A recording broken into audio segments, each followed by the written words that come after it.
Years ago, in the land of Howdyistan, there lived a Raja Haja.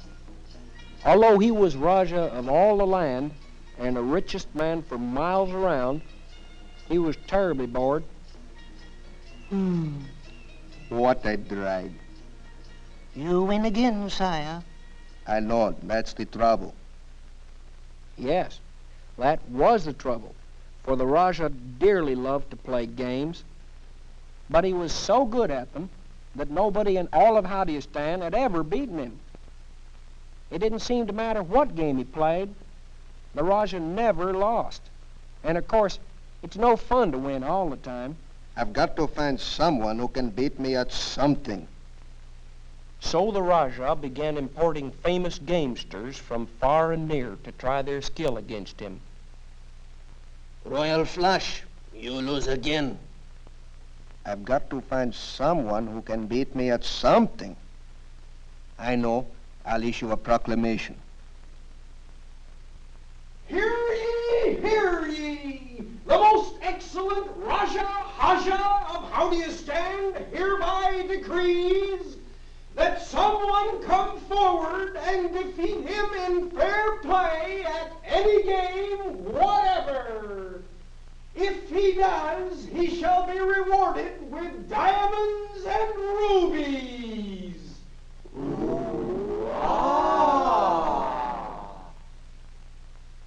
If, on the other hand, no one is able to defeat the Raja by sundown tonight, everybody's taxes will be doubled.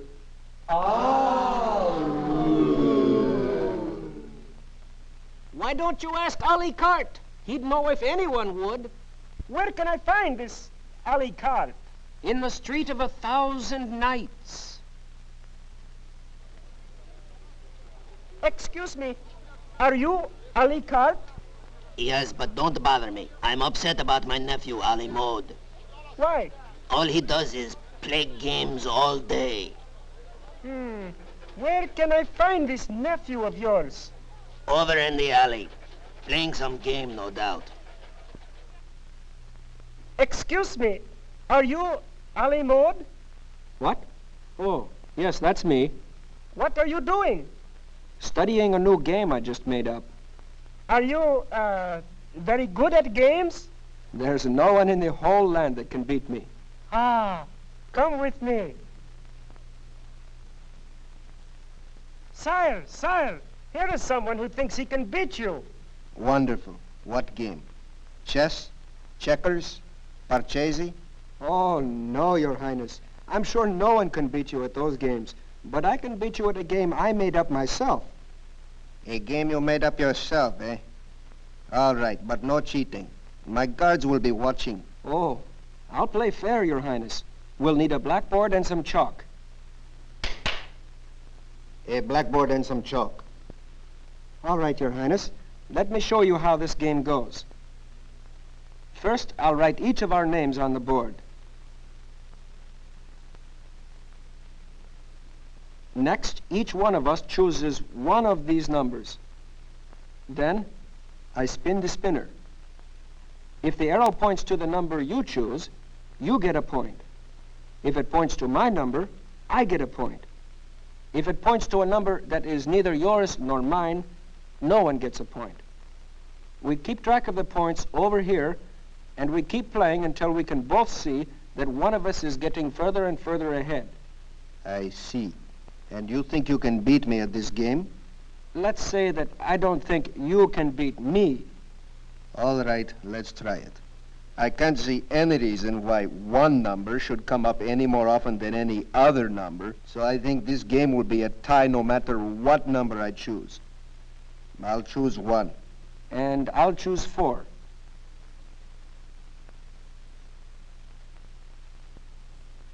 That's 1 for you.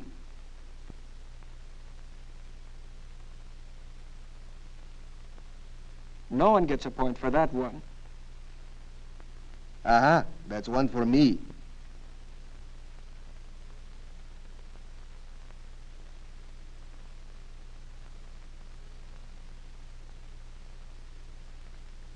Well, Ali, it looks like a draw to me.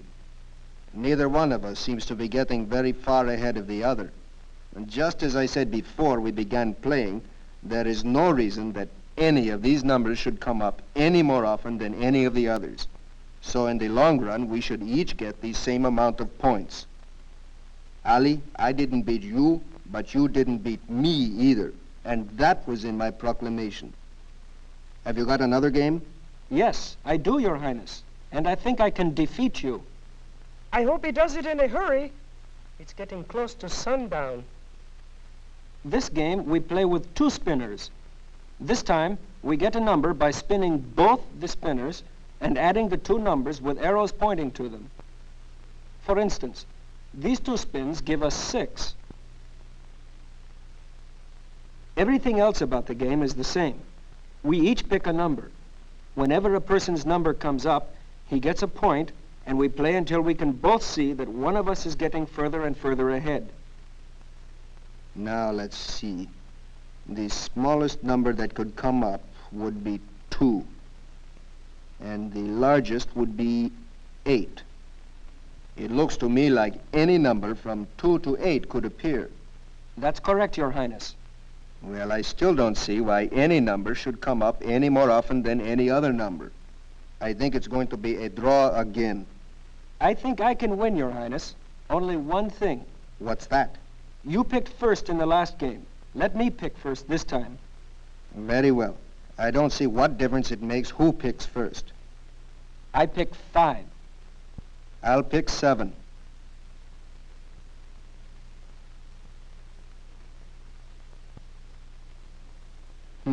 No one gets a point for that one. Aha! A point for me.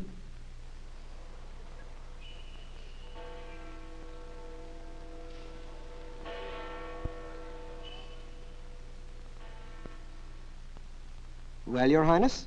All right, Ali. I admit you're getting further and further ahead. You win. The Raja lost.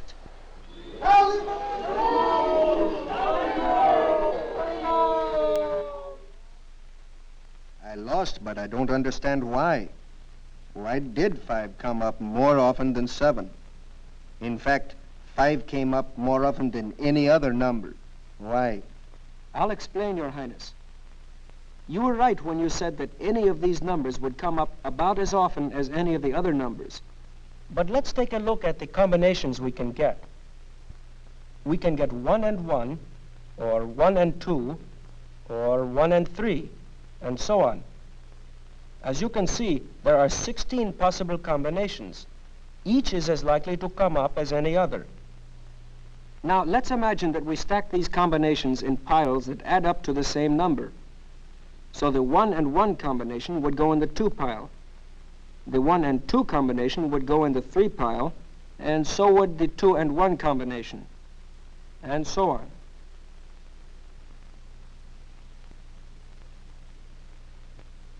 So you see, Your Highness, even though any one of these combinations will come up about as often as any other, there are 4 combinations that add up to 5, and only 2 combinations that add up to 7. And so 5 will come up about twice as often as 7. In fact, 5 will come up more often than any other number. Well, that's all well and good, and I can see that the chances were very much in your favor. But isn't it possible that I could have been very lucky and won anyway? But I knew the odds were in my favor and that I'd probably win. So I took the chance. Thank you, Ali. I feel much better. And here is your reward. Thank you, Your Highness. Don't just stand there. Get me the checkers. Well, nobody likes to lose all the time. Ali, who would have won the game if you had each chosen 2 numbers? Say, if one of you had chosen 3 and 4, the other 5 and 6. You can figure that out in the same way that I figured out that 5 would occur more often than 7. And once you've figured that out, see if you can divide the numbers into 2 sets so that each set has an equal chance of occurring.